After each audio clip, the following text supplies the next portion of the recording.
بڑی مشکل ہے لوگوں کا کچھ چیزوں کو قبول کرنا. ہم لوگ جو ڈیوٹی کرتے رہتے ہیں تھوڑی تھوڑی، تو ہم اصل میں اذان دیتے ہیں، صرف اذان دیتے ہیں کہ چلو بتا دے لوگوں کو کہ نماز کا وقت ہو گیا ہے. باقی اس سے زیادہ ہم اپنی حیثیت نہیں سمجھتے. اذان دینا ذمہ داری ہے، تو اللہ تعالیٰ جب تک موقع دے گا اذان ہوتی رہے گی. کچھ لوگ صحابہ کے بارے میں کمزور جملے بولتے ہیں، غلط باتیں کرتے ہیں، کچھ اہل بیت نبوت کے بارے میں غلط باتیں کرتے ہیں. یہ صرف سنی ہے جو حق چار یار کا نعرہ بھی کھل کے لگاتا ہے، اور یہ نعرہ حیدری یا علی بھی کھل کے لگاتا ہے. یہ اللہ نے صرف ہمیں مقام، وہ الگ بات ہے کہ ہم لوگ سننے کو تیار نہیں، سمجھنے کو تیار نہیں کہ اللہ نے ہمیں مرتبہ کتنا عطا فرمایا ہے. یہ صرف ہماری امام حسین کی شہادت کا کچھ تھوڑا سا پس منظر. شہادت ہمارے ہاں بیان ہوتی ہے اس انداز میں کہ لگتا ہے کہ کسی مظلوم بندے کو کسی نے پکڑا ہوا تھا تو وہ سارے اسے مار رہے تھے اور وہ منتیں کر رہا تھا کہ مجھے نہ مارو. اتنی ہائے ہائے کی جاتی ہے کہ محسوس ہوتا ہے کہ امام علی مقام بڑے پریشان تھے کہ کسی طریقے سے، اور ان کا خاندان بڑا تکلیف میں تھا کہ جلدی کہیں کربلا سے نکل جائیں. حالانکہ اس دھرتی پہ، اس کائنات پہ صبر، شجاعت، استقامت اور حوصلہ جس سے کائنات سیکھے گی وہ صرف امام حسین ہی ہے.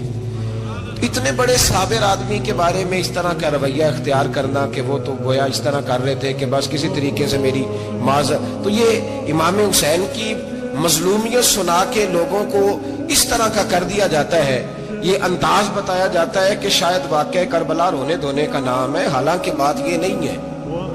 یزید کی لشکر جو امام حسین کے مقابلے میں آیا، امام حسین کے لشکر کی تعداد 72 تھی، تو یزید نے 22,000 آدمی. مجھے بتائیے 72 کا 22,000 سے کوئی مقابلہ ہوتا ہے؟ بولیے. عمر بن سعد نے پھر عبید اللہ ابن زیاد کو لکھا کہ 22,000 بندے تھوڑے ہیں، کچھ بندے زیادہ بھیج. تو عمر بن سعد کو عبید اللہ ابن زیاد کہنے لگے کہ تو پاگل تو نہیں ہو گیا، 72 کے لشکر کا 22,000 بھیجا، اور کتنا بھیجوں؟ تو اس نے کہا تمہیں یہ نہیں پتا یہ لوگ کون ہیں؟ یہ مولا علی شیر خدا کی اولاد ہے. ان میں ایک ایک شخص ایسا ہے جو 1,000 کے مقابلے میں لڑنا جانتا ہے.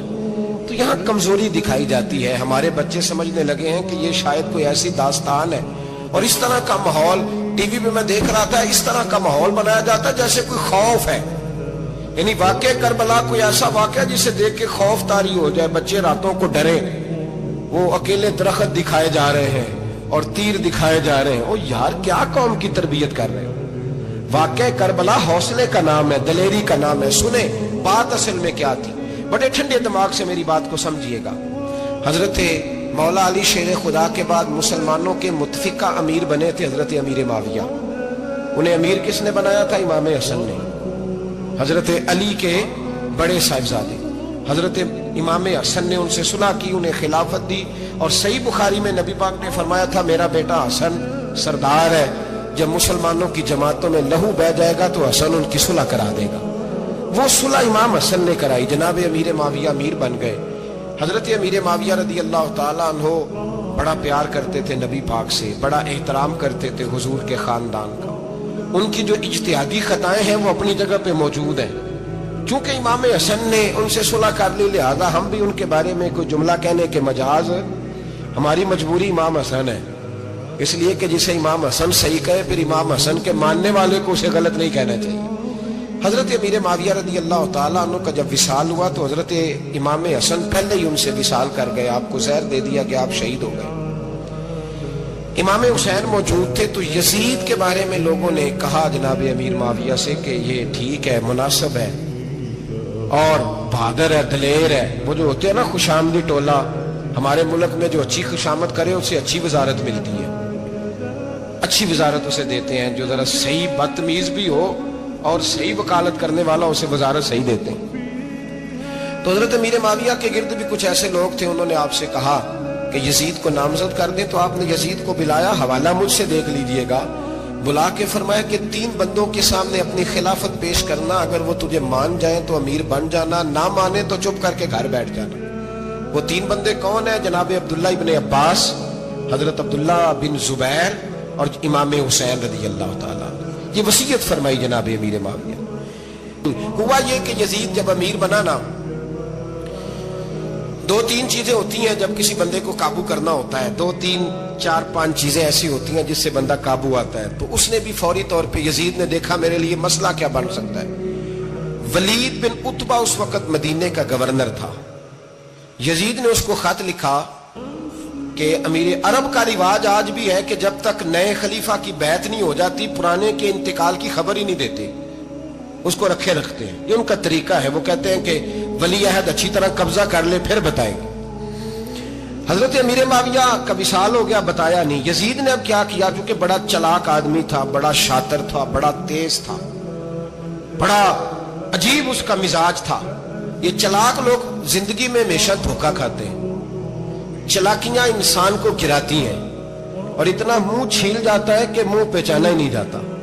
بندہ اپنے آپ کو رب رسول کے حوالے کر دے تو اللہ بڑی بہترین جزائیں عطا کرتا ہے۔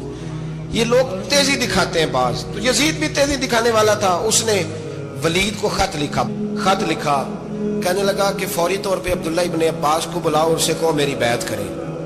یہ جو بیعت ہوتی تھی نا، یہ بھی سن لے کیا ہوتی تھی۔ یہ بیعت حلف ہوتا تھا، حلف کہ میں اللہ رسول کے نام پہ حلف دیتا ہوں کہ میں یزید کی اطاعت کروں گا، میں اس کے خلاف کوئی بغاوت نہیں کروں گا۔ یہ بیعت لوگ سمجھتے ہیں کہ بس ہاتھ پکڑنے کا نام بیعت تھا۔ اس بیعت کا متبادل جمہوری ملکوں کے اندر ووٹ آیا ہے، اس کا متبادل لفظ۔ تو کہا بیعت کرے، حضرت عبداللہ ابن عباس کو بھی بلاؤ، عبداللہ بن زبیر کو بھی بلاؤ، امام حسین کو بھی بلاؤ۔ امام حسین آدھی رات کے وقت بیٹھے تھے مسجد نبی میں، چونکہ پانچوں نمازوں کی آپ امامت کرتے تھے۔ ان اللہ خیر کرے جڑا نماز پڑھائے ہو مولوی، جڑا ٹل پائے ہو پیر، جڑا مہینہ نہ نائے چھوٹا پیر، تو جڑا 6 مہینے نہ نائے ہو بڑا پیر۔ کہتے بابا پہنچے ہیں، کڑے چھڑے جو پہن لیے۔ بھئی امام حسین تو نمازیں پڑھاتے تھے، مولا علی تو نمازیں پڑھاتے تھے، مسجد کے خطیب تھے، اب اس کو تو مولوی کہہ دیا جاتا ہے بیچارے کو۔ تو ملنگ کون ہوتا ہے جی؟ کہتے جڑا کپڑے کٹ پائے۔ کیا تماشا ہے، قوم جدھر دل کرتا ہے نکل جاتی ہے۔ امام حسین نماز پڑھا کے عشاء کی بیٹھے تھے جناب عبداللہ بن زبیر۔ عبداللہ بن زبیر کون تھے؟ یہ نبی پاک صلی اللہ علیہ وسلم پھپھی کے پوتے تھے اور جناب صدیق اکبر کے نواسے تھے، حضرت عبداللہ بن زبیر۔ اور جناب زبیر بن عوام عشرہ مبشرہ صحابی ہیں، ان کے بیٹے تھے، بہت زیرک آدمی تھے۔ یہ بھی امام حسین کے پاس بیٹھے تھے۔ عبداللہ ابن عباس بھی تھے جو حضور کے چچا کے بیٹے ہیں، اس امت کے پہلے مفسر ہیں قرآن پاک۔ یہ لوگ بیٹھے تھے تو ولید نے ایک بندہ بھیجا، اس نے آ کے کہا جناب آپ کو گورنر صاحب نے بلایا ہے۔ تو عبداللہ بن زبیر کہنے لگے حسین اس وقت بلانے کی بات سمجھ میں نہیں آئی۔ تو امام حسین بڑے بصیرت والے تھے، اللہ نے بصیرت دی تھی، کہنے لگے عبداللہ آپ کو سمجھ نہیں آئی، مجھے سمجھ آ گئی ہے، امیر معاویہ وصال کر گئے اور یہ ہمیں جو بلایا گیا ہے نا، یہ یزید کی بیعت کے لیے بلایا گیا ہے۔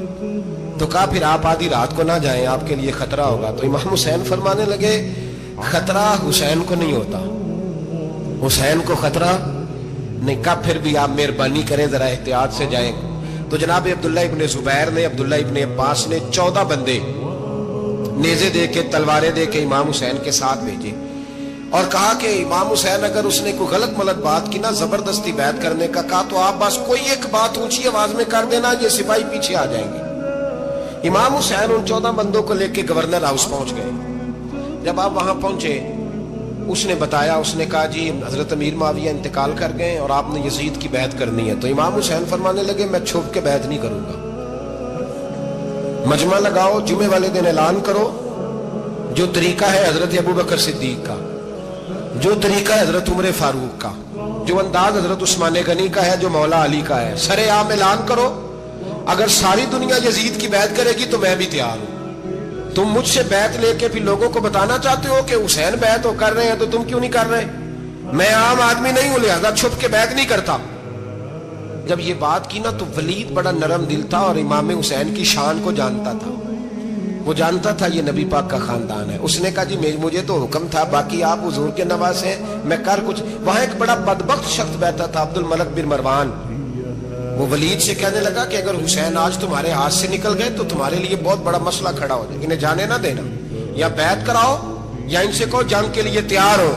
تو امام حسین رضی اللہ تعالیٰ عنہ کے کانوں میں آواز گئی تو فرمانے لگے ابن مرجانہ، اگر تیرے اندر جرت ہے تو آ سامنے حسین کے، اس کے کانوں میں باتیں نہ کر، کانا پوسی نہ کر، باہر آ میدان میں، شرارت نہ کر، باہر آ، میں تمہیں ابھی بتاتا ہوں کہ حسین سے مقابلہ کرنے کا انجام کیا ہے۔ یہ کہہ کہ امام حسین باہر نکلے، اپنے بھائی محمد بن انفیہ کو بلایا، عبداللہ بن زبیر، عبداللہ ابن عباس، ڈھیر سارے لوگ اکٹھے ہو گئے۔ فرمایا یہ معاملہ ہے، اب کیا کرنا ہے؟ یاد رکھیں ووٹ برادری کا نہیں ہوتا، ووٹ برادری کا نہیں، ووٹ دین کا ہوتا ہے۔ جو بندہ دین کے، ملت کے، مذہب کے معیار پہ پورا نہ ہوتے اسے حکمت کے تحت بھی ووٹ دینا جائز۔ ہاں یہ بات سچی ہے تو بہرحال سچی ہے، یہ یاد رکھ لے۔ ہمارے ووٹ سے کوئی ایم این اے، ایم پی اے جتنے ظلم کرے گا، ووٹ دینے والا اس کے ظلم میں شریک ہوگا، بالکل 100%۔ یہ لکھ لیں بات۔ ہم اس وقت بڑی جلدی، پتہ نہیں ہمیں کیا مسئلہ ہو جاتا ہے، اتنا اتنی مصیبت انہیں نہیں بنی ہوتی، نہیں یہاں بنی ہوتی ہے۔ خدا کا خوف کریں۔ امام علی مقام ووٹ ہی مانگ رہا تھا نا یزید، اور پھر اس نے بڑے بڑے لالچ دیے۔ اس نے کہا کہ آپ 5-4 صوبے ہیں جس کی گورنری مرضی رکھ لیں، دولت آپ کی مرضی کی۔ تو پھر آج ہمیں بھی لوگ مشورہ دیتے ہیں، کہتے ہیں مسجد میں سیاست نہیں ہونی چاہیے۔ میں نے کہا کیا کریں، یہ امام حسین ہمیں مجبور کر گئے، کوئی نہ کوئی بات کرنی پڑ ہی جاتی ہے۔ امام علی مقام نے فرمایا چھپ کے ووٹ کی بات، بیعت کی بات نہیں ہو سکتی۔ آپ نے جا کے لوگوں سے مشورہ کیا تو وہ کہنے لگے حضور وقت ابھی مناسب نہیں ہے، آپ اس طرح کریں یہاں رکیں، ہم مکے سے، عراق سے، کوفے سے لوگوں کو بلاتے ہیں، یہاں ایک بڑی مجلس مشاورت قائم کرتے ہیں۔ امام حسین فرمانے لگے اگر تم مشاورت قائم کرو گے تو ولید اور عبد الملک بن مروان وہ تو جنگ کرنے کو تیار ہیں، اور نبی پاک نے فرمایا ایک مینڈا ہوگا جس کی وجہ سے مدینے کی گلیوں میں لہو بہے گا۔ فرمانے لگے میں وہ بکرا، وہ مینڈا نہیں بننا چاہتا۔ کہا پھر آپ کیا کریں گے؟ تو امام حسین رو پڑے، فرمانے لگے میں مدینہ چھوڑ جاؤں گا لیکن مدینے کی حرمت پامال نہیں ہونے دوں گا۔ امام علی مقام آدھی رات کے وقت نکلے۔ سیدہ فاطمہ کا دروازہ ایک اس دن تھا جس دن حضرت مولا علی کوفے چلے گئے، اور دوبارہ آج تالا لگا جب امام حسین نکلے۔ آپ جنت البقیع کے پیچھے کھڑے ہو کے حضور کا روضہ دیکھنے لگے۔ اس وقت گنبد تو نہیں ہوتا تھا، روضہ دیکھنے لگے۔ نانا تیرے کرم کے خزینے کی خیر ہو، میں جا رہا ہوں تیرے مدینے کی خیر ہو۔ سارا خاندان لے گئے، مکے تشریف لے گئے۔ حج کے ایام قریب آنے والے تھے۔ امام حسین نے وہاں لوگوں سے باتیں کی۔ جب امام حسین وہاں سے پہنچے تو کوفے سے خط آنے لگے۔ کوفہ حضرت علی کا دارالخلافہ تھا، وہاں آپ کے محبین، پیار کرنے والے ڈھیروں تھے۔ انہیں خط لکھے کہ حضور آپ چپ کر کے بیٹھے ہوئے ہیں اور ہمارے اوپر یزید مسلط ہو گیا ہے، آپ اگر میدان میں نہیں نکلیں گے، آپ نہیں آئیں گے تو ہم اللہ کی بارگاہ میں شکوہ کریں گے کہ کوئی ہماری کمان کرنے کو تیار ہی نہیں ہوا۔ اور وہ خط 1 2 3 نہیں آئے، وہ خط اتنے تھے کہ 3 بوریوں میں بھرے تھے امام حسین، 3 بوریوں میں۔ اب مجبوری ہو جاتی ہے، حق کے لیے کئی دفعہ بات کرنا مجبوری ہوتی ہے، اگر نہیں کرے گا تو پھر اس کو بھی قبر میں جواب دینا پڑے گا۔ امام علی مقام رضی اللہ تعالیٰ عنہ نے مکے میں اب لوگوں کو جمع کیا مشورے کے لیے۔ ہر بندے نے کہا حضور وہ بلا تو رہے ہیں پر اپنے وعدوں کے پکے بڑے کم لوگ ہوتے ہیں، بڑے کم لوگ، جسے زندگی ہو پیاری وہ یہیں سے لوٹ جائے۔ میرے قافلے میں شامل کوئی کم ظرف نہیں ہے، بڑے کم لوگ ہوتے ہیں جو ارادوں کے، وعدوں کے ہمیشہ ساتھ چلنے کے پکے ہوتے ہیں، ورنہ بڑے لوگوں کو گرمی لگنے لگتی ہے، بڑے لوگوں کی مشکلات آتی ہیں، بڑے لوگ ایسے ہوتے ہیں جن کی مجبوریاں بن جاتی ہیں۔ کہا حضور وہ پکے نہیں، آپ نہ جائیں۔ ہر بندے نے کہا حالات ٹھیک نہیں، حالات گراؤنڈ ریالٹی صحیح نہیں، یہی مشورہ آج بھی ہر بندہ دیتا ہے، ابھی حالات نہیں، اتنے خراب حالات کبھی نہیں ہوئے تھے جتنے امام حسین کے دور میں تھے۔ لیکن فرمایا میں دین کے خلاف غلط حکمران کو مسلط ہونے کی اجازت، مزاحمت کروں گا، مخالفت کروں گا۔ امام کہنے لگے کوئی بات نہیں، وہ میرے ساتھ